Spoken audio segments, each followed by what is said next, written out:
Hey, what's up guys? Here is the Samsung Galaxy A23. On top there is print of the model number and device. I bought it in 6GB of RAM and 128GB of storage.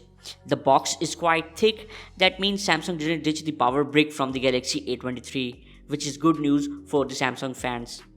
Let me break the seal and let's open the box. First we have an envelope with the branding of Samsung on top. Let's take it out and see what it contains. There is few paperwork and nothing else. So there is no silicone protector with this phone. And here is the device itself, on which few key features printed like Infinity V display, quad camera with OIS and fingerprint sensor. And on back I bought it in white color and it's really looking nice to me. Let's open its wrapper.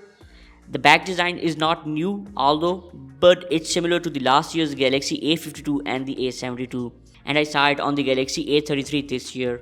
Design is not bad and don't feel cheap. Let's turn the phone on and see what's more in the box. Next we have power adapter, which is providing 15 watt charging. So still Samsung providing 15 watt power adapter in 2022. And next we have cable for the power adapter, which is USB type C. And at the end we have SIM tool. Sadly there is no hand-free with the Galaxy A23. And if I talk about design, the camera island of the Galaxy A23 is smoothed out and blended with the back panel. However, back is plastic, but it gives some glossy touch. It's not a unibody design, and on back there is branding of Samsung. On bottom we have speaker, USB type C port, mic, and the good news is that it has the headphone jack. On top there is another mic, and the right side has volume rockers and the power key, and this power key also operates as fingerprint sensor. And the left side has SIM tray, which can hold dual SIM along with external storage at same time. And if I test the fingerprint sensor, it's working at really good speed and accurately. On front, bezels and chin are quite thick, which is not surprising in this budget. But Samsung cut the corners here by providing the Infinity V display in 2022, which is outdated. And if I talk about the display itself, it's 6.6-inch PLS LCD with 1080p resolution and 400 pixel density. Good specs in this budget. Display is good with better colors and contrast. Samsung provided 90Hz refresh rate on the Galaxy A23 with the Gorilla Glass 5 protection. Not bad. You can watch YouTube up to 1080p on Galaxy A23, 2K and 4K are not available.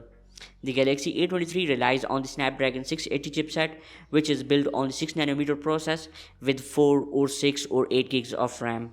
Chipset is not bad, but if I talk about the competition, then I will advise you to take a look on the Helio G88 chipset.